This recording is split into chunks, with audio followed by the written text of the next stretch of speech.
Now, having multiple bank apps on a mobile phone is not a problem. See what happened to this lady's sister in Abuja. My sister was assaulted and robbed in Maitama, Abuja. She entered a one chance vehicle, and these people did not only rob my sister of her savings, they also borrowed money on her account. Do you understand how crazy and traumatizing this is?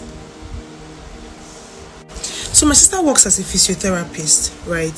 She works in Maitama as a physiotherapist, and they had a special event or something at work that day, so they had to close at 8 p.m. So after leaving work, she then flags a cab down, right? It's not the first time, that's her route, and she was going towards Lugbe also. I don't stay in Abuja, I live in Lagos. And she was going towards Lugbe. On her way to Lugbe, she entered the vehicle. She said as soon as she got into the vehicle, that's how they immediately locked the door and pushed her to the middle, immediately. And they started beating her, they started hitting my sister. I don't know if she'll be comfortable with me sharing her pictures, but she was literally bleeding all over.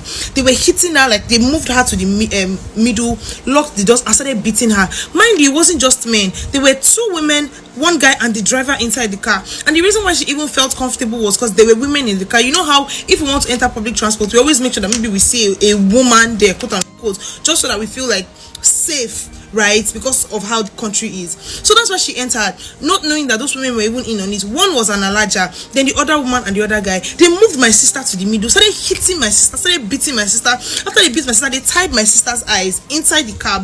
After they tied my sister's eyes, they then started asking for her pin, started threatening to kill her. They even told my sister can she call somebody that can borrow her 5 million naira to give to them. My sister said she doesn't have anybody that she can borrow. And my mom was and they asked her what does my mom do. She said my mom is a tailor, my mom is a fashion designer. They said they collected her phone, they went to her piggy vest, withdrew the money from her piggy vest into her account. Then these people now went to GT Bank. When they saw that she had only 3k in GT Bank, they now they borrowed money in GT Bank. They literally borrowed money from GTB. Do you know how crazy that is? Guess how much they borrowed? They borrowed 1.3 million naira from GT Bank. How ridiculous is that? Now, while they were hustling and tossing, they had covered her eyes. She said she just started praying, because at that point, what else can you do? She didn't even know that they were borrowing money from her account. Mind you, they picked her around 8 p.m. They didn't drop my sister off until 11 p.m. while they were driving around, and they were touching her indecently in the process. How traumatizing is this? And then after she didn't know that they had borrowed money. She thought they had just taking all her life savings and all of that. Then they took 1k. They gave her 1,000 naira and gave her back her phone and her bag that she should be going. They dropped her off on the road that she should find her way. This was around, I think she said Nikon or something, Abuja, Maitama, Abuja. Then when they dropped her off, she immediately called her boss, and then they sent somebody to take her to the hospital, because she was, like I said, she was bleeding. My sister got to the hospital treated her, did some tests, told her gave her drugs, and she went home. She even had some form of clot, blood clot in her eye because of the whole heating. Then she went home. Obviously, when she calls me by 1 a.m. I had just slept. My sister calls me crying while she was in the hospital, and I was bawling my eyes out like a baby, because how can you wrap your head around this? Mind you, she doesn't really have friends in Abuja. We don't have family members in Abuja, so she's basically all alone. And Abuja is not a place that you can just travel to, especially because there's no money anywhere. How much are you going to spend on flights? Even if it's bus, how much will you spend? It's so crazy. And then my sister calls me that midnight. I didn't even know what to do. I just told her, okay, no problem. When you get home, let me know. She got home, everything. Okay, try and sleep. I and my brother she told us on the family group chat. I and my brother got on the call. We prayed and everything. The following morning, I call her again before going to church, and I say, okay, how far? How are you? Have you checked your bank statement? Because you know what these robbers did? They deleted all the history. Even the one they transferred from piggy vest into her bank, they deleted it. They cleared her transaction history across apps. I'm sorry, I'm shaking and I'm so upset right now. I'm sorry for how I'm speaking. Now they cleared her bank apps. They cleared my sister's bank apps. Then they cleared the history. I just told her, you know what, generate your bank statement so that we can even see what the total that they took, you understand, is. My sister didn't generate because GT Bank didn't even send alert, like, you know, USSD alert, text messages. They didn't send that one. So as she requests for her GT Bank statement, she first saw a 1.3 million naira alert, like history, only for us to check and see that these guys did a quick loan of 1.3 million naira. They were even telling my sister in the vehicle that she has limit, her account has limit. When my sister started praying and praying, they started telling her bele, but they can literally kill her if they don't get money.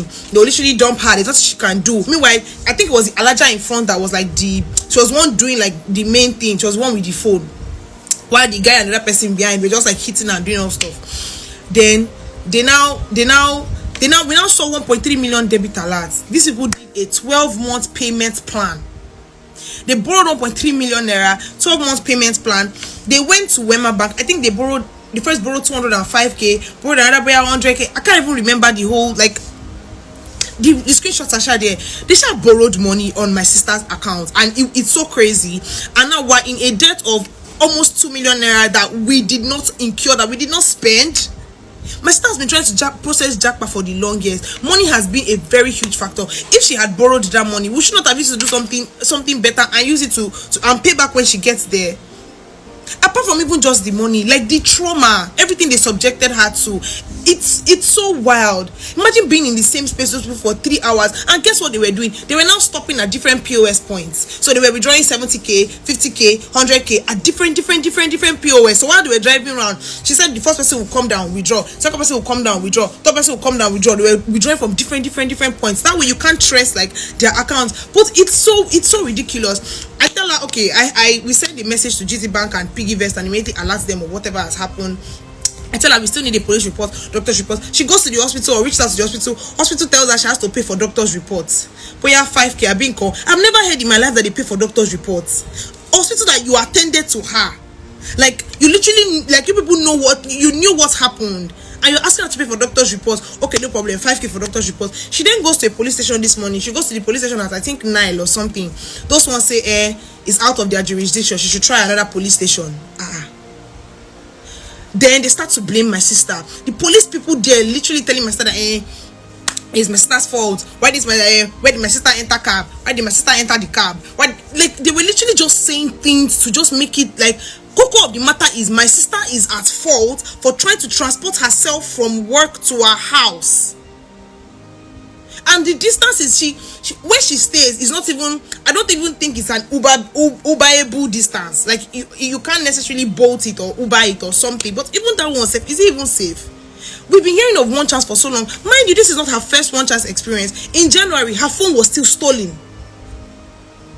Like, people talk about these things every day, yet nobody has done anything about it in Abuja. Like, it has become the trademark. Abuja is known for one chance. Nobody has done anything about it. It is wild. My sister is currently, she has PTSD. She's just depressed. You understand? Because it's a lot. And now we have to start figuring out how to go about this loan. Where do we want to start from? Almost 2 million. And we don't even know the total cost yet. Hey, if you can leave this country, please leave. If there's something that people can advise on what to do, please advise. Let's know what we're going to do, because I'm so mad. Now she has to be looking for police station to police station to police station to police station to, like, what kind of rubbish is this? What do you mean by it's out of her jurisdiction and it's her fault? How can you be blaming the victim in this case? If she was raped, that's the same thing people would have said. The only good thing is that they did not rape her. That's what we're just thanking God for, and they did not kill her, because they literally could, even though they were touching her inappropriately. It's so painful, because the reason she was in Abuja is because she went to go and work. It's because she went to go and work. She literally went to go and hustle. It is well. Concluding story, I've always been a stay in Nigeria. Nigeria can be better. Oh, people are making it here in Nigeria. I can make it here in Nigeria, so I don't have to jackpot. But right now, as Nigeria has happened to my family and I, hell no, we're out. Thank you. Like, is to find a way to leave this place and leave it for the owners. So if you heard what the lady said and what the sister went through, so it's becoming perilous for people to be moving with their mobile phones that have bank apps. These criminals know how to use the mobile apps to take loans, take this, take that, and put you into perpetual debts, So this is a serious problem because nobody cares. Even when you report to the police wouldn't help you. So there is serious trouble in that country. I do not know the way forward. People can no longer breathe. Imagine stealing somebody's phone, assaulted her, messed her up, and began to take loans because they know the limit. They know your daily limits, the loans they can take from your phone. They do all these things and put the person into a serious jeopardy. This is a serious threat to humanity in Nigeria.